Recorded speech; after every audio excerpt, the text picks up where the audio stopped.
So good afternoon, welcome to Cricket 360. Once again, this is Match Day 2. We're bringing you updates of how the game transpired, of how the tournament transpired coming into this one. My name is Tawanda Eli, and with yours truly, Dennis Musali. Dennis, good afternoon. Good afternoon, Eli. Good afternoon, good evening. Oh, good evening, yeah. Whatever suits people, but yeah. Depends on where you are. When you are in the world, like I always say. Fantastic day of cricket that we had. We had the 84% chance of rain predicted as of yesterday. But I'll tell you that both games were played today. So we're good. We had 2 games that we played. Zimbabwe played first in the morning. They took on Mozambique. And then in the afternoon, it was Rwanda taking on Kenya, the host. Another enthralling encounter that is. All right, we'll start off with the morning game that you were in charge of with Peter Ongondo. That was Mozambique taking on Zimbabwe. How did that one fare? Yeah, I think not so much to write home about the game. And routine win, you would say, for Zimbabwe. They won the toss, selected to bowl first. And then overcast conditions, their 2 prime pace bowlers, Blessing Zarawani and Richard Garava, coming to the party. They ripped through Mozambique, and they totally had no answers for that pace. The pace was really the name of the game. The only time Mozambique showed some intent is when, of course, Garava had gone through his quota, and then Blessing had been also taken off momentarily. But other than that, I think the pace bowlers, both of them were too good. At the end of the day, and another personal milestone, 4 for 15 for Richard Garava.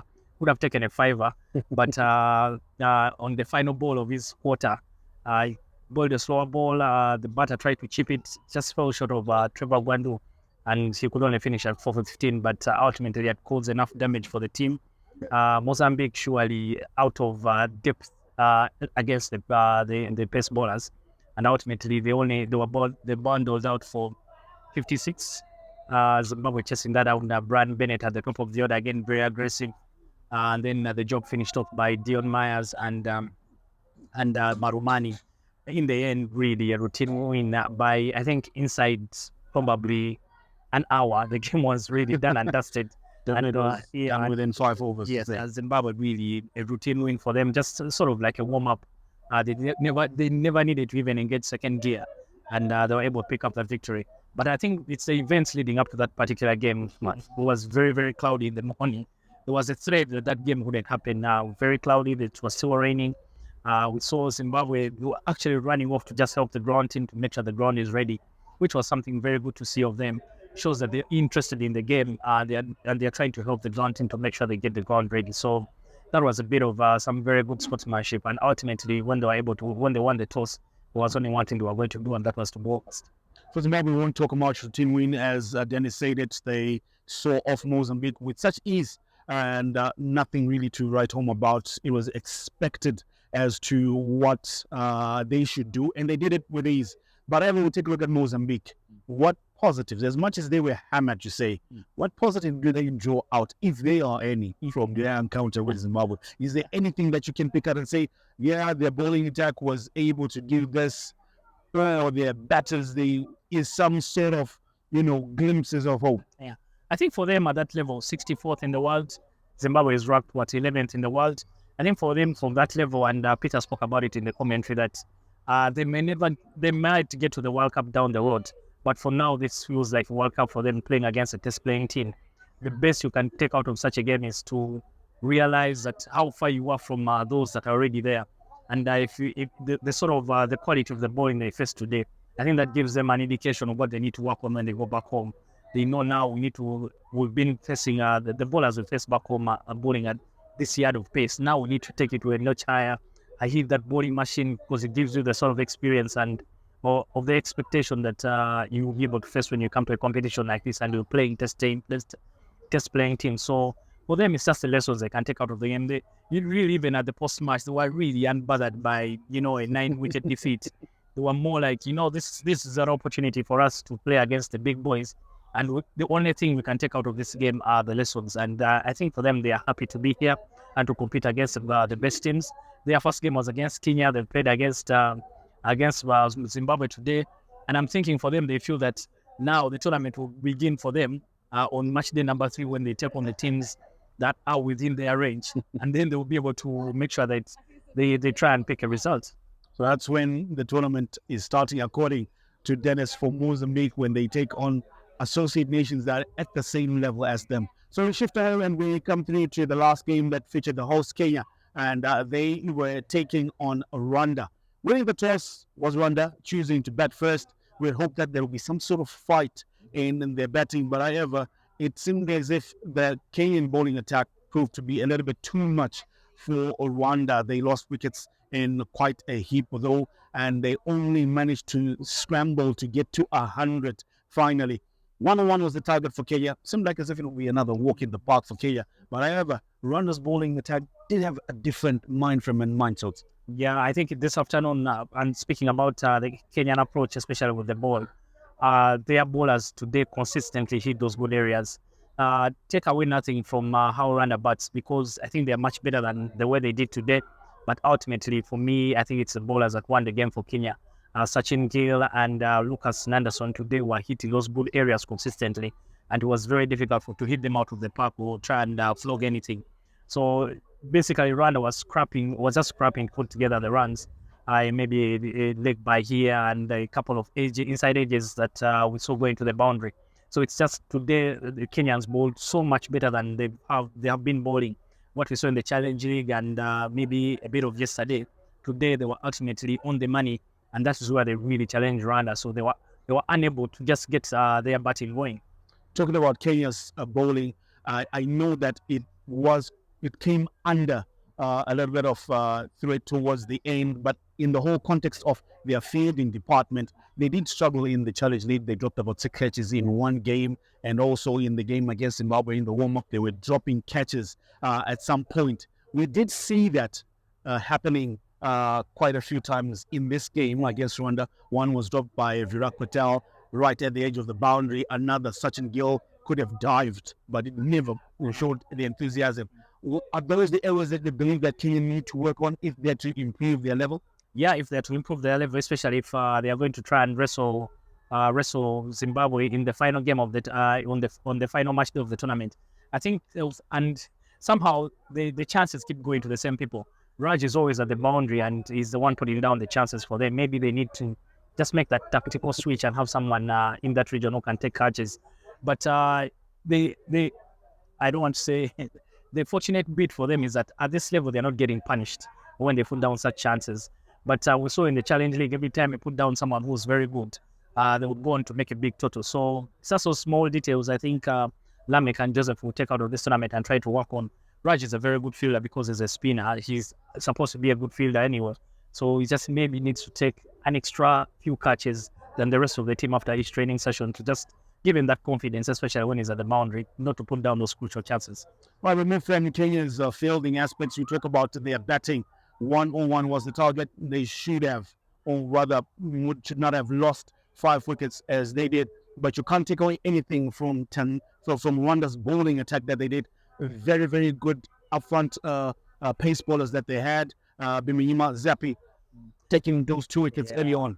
I think Zappi and Inyas today were on the money. And I was a touch worried for Rwanda that once they make that bowling change, that's where things will go wrong for them. And ultimately, that's what happened. But Inyas and Zappi had applied the necessary pressure to make sure that they push Kenya in a tight corner. Kenya won that game inside 15 overs. But what happened in the first 7 overs was a totally different case. I think by the 7th over, they were 22 for 2, and they had lost some of their key wickets. Yeah. Rake Patel, who has been their go-to batter for the runs, also going across the line. Yeah, went out for 13. Yeah, went out for 13. And you felt that maybe now Rwanda can be able to push the envelope. But once those 2 opening bowlers were taken out of the attack, Inyas and Zappi, then the bowling changes then were a bit loose, and they let Kenya off the hook. Sachin Budia coming in and having a whack. I think what Sachin did was a good approach. Instead of being cautious, decided to take on the 2 spinners and ultimately got Kenya home. Kenya home by 5 wickets they were.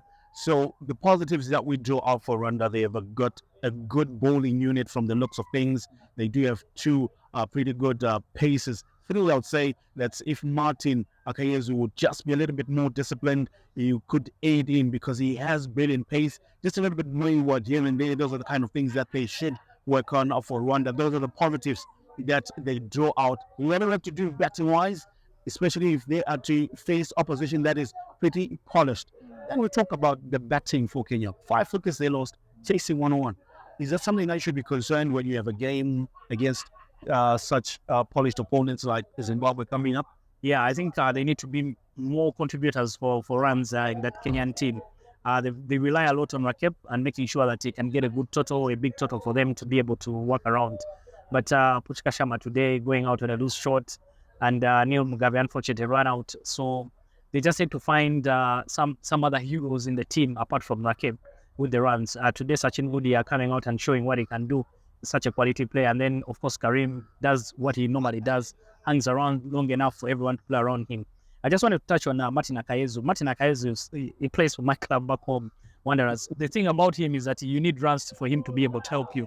He will always go for runs, but he's a very good wicket-taking bowler, and he's especially dangerous at the back end of the innings. Today, Rwanda just didn't get enough runs for him to be able. So when he gives away 12, then you've eaten into a very big chunk of what you're working with. It's just the runs were not enough for Rwanda today, and I'm thinking that when they had Kenya on the ropes, they must have been wishing that they had scored at least maybe 140 or 150. They would have been in a better position to win the game. Better position Rwanda would have been. They did say in the post-match presentation that they felt a little bit, they left about 40 runs off there. But now taking a look at the standings of the table as it will come up on your screen. Zimbabwe will top that one. Kenya will be there in a second. But having a holistic look at it, nothing out of the ordinary in terms of how things were. Many predicted that's how things are going to be. No major upsets as yet. Are we in for any to come, if at all, in this tournament from the look of things, from what you've seen, how the teams have played? Yeah, the teams take a break tomorrow, and I'm hoping that on match day number 2 we can have a bit of surprises.